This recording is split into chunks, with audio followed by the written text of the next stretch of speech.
The General Assembly of the United Nations now expected to pass a resolution tonight condemning Russia's invasion of Ukraine and saying it must withdraw its forces.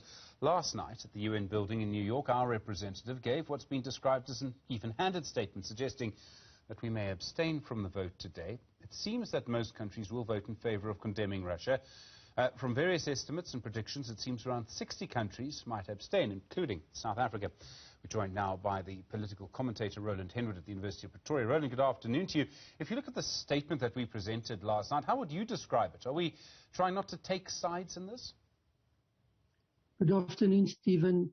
I think we might try not to take sides, but we are actually taking sides. In the way this has been playing out in South Africa, we seem to be on the side of Russia. And I'm not saying that lightly. There's a long history behind this. If I may, just back to 2014 when the Russians annexed the Crimean island or Crimea, there was also a similar vote in the General Assembly. 58 countries abstained from that vote, which included South Africa. So we seem to be not willing to take a position on principle, but rather on what we seem to be our political interests, and also what we seem to be, and I frame it very broadly, an ideological predisposition that informs part of our foreign policy decision-making.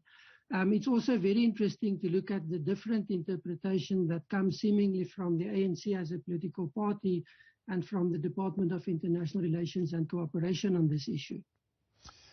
There's a sort of huge fight, I think, in our politics. We see it on social media. I think we see it in our conversation generally, that the United Nations is taking this step to have a vote at the General Assembly about Russia.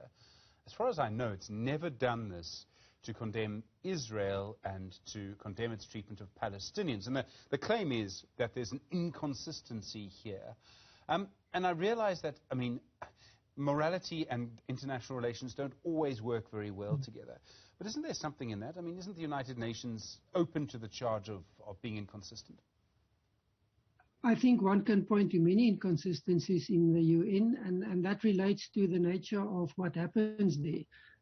For instance, on the issue of Palestine, there was actually a similar discussion that happened, and that discussion was basically ended without closing the session. So it's in theory, it's still running. And that's one of the issues and the frustrations with the UN, is the fact that the system is, despite everything that works and that is good in the system, there are quite a number of serious structural problems that makes it very unwieldy and often less than efficient in serious ways.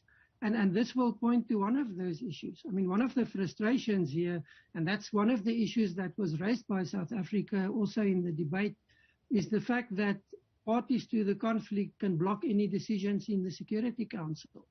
And then South Africa's emphasis on continuously on the need for a restructuring of the UN, which is, of course, a very important issue and a very necessary debate. I'm just not sure that the crisis that we see playing out in the Ukraine is the proper platform to pursue that debate. And in doing that, actually to skirt around the real issues on the table. The resolution, the text of the resolution, the draft of the resolution before the United Nations, as I understand it, is quite a strong condemnation of Russia. It's quite a rare moment, the United Nations General Assembly doing this. Do you think other countries are having the kind of debates and conversations around this that we are? I mean, in some ways we like to think we're exceptional, we're different to other countries. I don't know if we are. I think, I mean, if 59 other countries, if 58 other countries are likely to abstain, it would seem to me that this debate is happening in other places. It is an important debate, and it definitely is happening all over, but probably not in the same context and maybe on exactly the same issues. We must remember that South Africa has a very particular history with the UN and the General Assembly. I mean, we have been, as a country, going back in time, I'm speaking now of the 1950s and early 1960s, if people can remember that. Probably very few of us were around. But South Africa became the subject of similar discussions and decisions that were taken around the issue of Southwest Africa, Namibia, as it was called at that stage. So we should have a very nuanced understanding and maybe a different approach than most others on this issue. We seem to have fallen between two approaches, two mindsets, and we don't seem to have the ability to actually get around that and to get to some serious decision-making and discussions around these issues. The resolution is non-binding, but still to have most of the world's countries voting in favor of condemning Russia's invasion, and very few of those countries, places like Cuba, I think North Korea, voting in favor of Russia, the rest abstaining, including us. How important is that moral weight of that vote? I mean, that's a different question from does Vladimir Putin, the president of Russia, care, but how important is that moral weight? I think it is important. Symbolically, it's probably more important than in real terms, in that it shows a particular understanding of what is happening and a particular preference in terms of what the, let's call it broadly, the norms that should apply to international relations indicate to us. And it indicates willingness of a significant, the majority of member states, to take a position on this in an open debate and in an open vote. So it is important. I don't think this is going to go there, but there may be other ramifications coming out of this. I mean, there's a provision in the UN Charter that if a serious threat to peace exists and the UN Security Council is incapable of dealing with the issue or failing to deal with the issue, there are other means of addressing this, and that is what is called, for instance, the Uniting for Peace resolution.